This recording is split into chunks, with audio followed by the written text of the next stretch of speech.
Je suis le pasteur Olivier Kizito Nganoa.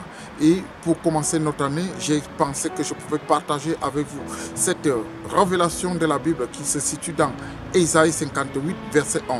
Et qu'est-ce que le livre d'Ésaïe 58, verset 11 nous dit? Il est écrit, et l'Éternel sera ton guide constamment, il pourvoira à tes besoins dans les déserts arides, et il te fortifiera. Tu ressembleras à un jardin bien arrosé, à une source vive aux eaux intarissables. Alors, lorsque j'ai fini de lire ce verset biblique, j'ai retenu une chose. Pour commencer l'année 2016, il faudrait que nous puissions consacrer l'année 2016 entre les mains de l'Éternel, puisque la Bible nous dit dans la première ligne de ce verset, il est écrit « Et l'Éternel sera ton guide ». Pourquoi l'Éternel sera notre guide en l'an 2016? L'Éternel sera notre guide en cette année de 2016, parce que l'Éternel, il connaît la voie, le chemin, les pistes, et il sait là où il nous conduit, il sait là où il nous amène, il sait ce qui est bon pour nous.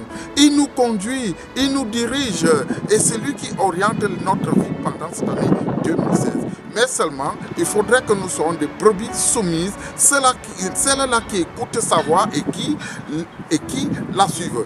Et c'est la raison pour laquelle je suis venu vous dire, comme il est écrit, et l'Éternel sera ton guide. Et l'Éternel sera ton guide constamment. L'Éternel sera ton guide constamment, c'est-à-dire l'Éternel va nous assister à chaque moment, du 1er janvier jusqu'à l'année, jusqu'au 31 décembre, l'Éternel sera avec nous constamment. Et pour que l'Éternel soit avec nous constamment tous les jours, il faudrait que nous soyons aussi ceux-là qui aiment la prière, ceux-là qui l'adorent, ceux-là qui aiment écouter sa voix, ceux-là qui cherchent sa face. Et le verset continue à dire, il pourvoira à tes besoins dans les déserts arides. Et ça c'est vrai. Lorsque je lisais ça, j'ai eu la révélation de Genèse 13, verset 8, où Lot et Abraham se sont séparés. Et lorsque Lot et Abraham se séparaient, Abraham donne la possibilité à Lot de choisir le premier, et Lot a choisi la verdure, une nature très belle, et il savait qu'il pourra bien s'occuper de ses brebis. Par contre, quand on regarde Genèse 13, verset 8, on voit que la suite, l'Éternel avait tellement bien béni son serviteur Abraham. Et Abraham avait hérité d'une parcelle qui n'était pas verdoyante. Et tu peux être assuré, tu peux être convaincu que l'Éternel, quand bien même il t'amène au désert, quand bien même l'Éternel te conduit dans les sentiers arides, quand bien même l'Éternel t'amène dans les lieux où il n'y a rien, où tu n'espères pas, lui seul, il sait pourquoi il te conduit là. Et quand on parle de désert aride, ça veut dire c'est un désert où il n'y a même pas les oasis. Parce que dans certains déserts, tu vas trouver des points d'eau, mais quand l'Éternel, lui, te conduit, même si c'est au désert, il te conduit au désert parce qu'il va faire des miracles, parce qu'il va accomplir des grandes choses avec toi. Alors, l'année 2016, nous la consacrons entre les mains de l'Éternel, afin que l'Éternel soit effectivement notre maître, notre guide, celui-là qui nous conduit, celui-là qui nous tient dans la main. Et c'est alors qu'il va pourvoir à nos besoins. Et la Bible dit dans ce verset toujours, il pourvoira. Il pourvoira, c'est-à-dire, dès qu'on accepte de se soumettre, dès qu'on accepte à marcher sous les pas de l'Éternel, dès qu'on accepte que c'est lui qui guide, c'est lui qui dirige, c'est lui qui oriente, c'est alors que l'Éternel va pourvoir à nos besoins.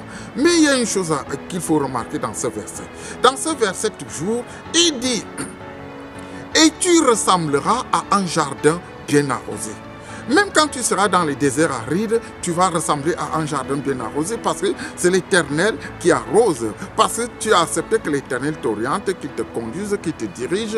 Parce que tu as accepté que l'Éternel soit avec toi. Parce que tu as accepté que l'Éternel soit ton maître, ton chef. Parce que tu as accepté de te soumettre à l'Éternel. C'est la raison pour laquelle ta vie sera florissante, ta vie va fleurir, ta vie sera un joyau de succès, un joyau de bonheur en cette année 2016. Il dit, et tu ressembleras à un jardin bien arrosé.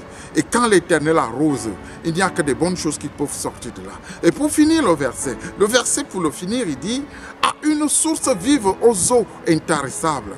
Et c'est-à-dire, tu seras une source aux eaux une source vive aux eaux intarissables, les gens viendront chez toi. Toi qui as évolué dans les déserts, toi, les gens viendront se ressourcer chez toi, les gens viendront se recueillir chez toi pour étancher leur soif, parce que la Bible dit, et tu seras également comme une source vive aux eaux intarissables. Donc il ne te manquera de rien. Ce n'est pas parce que tu seras passé par le désert que tu vas souffrir, que rien ne poussera, que tu seras dans la misère, dans la promiscuité.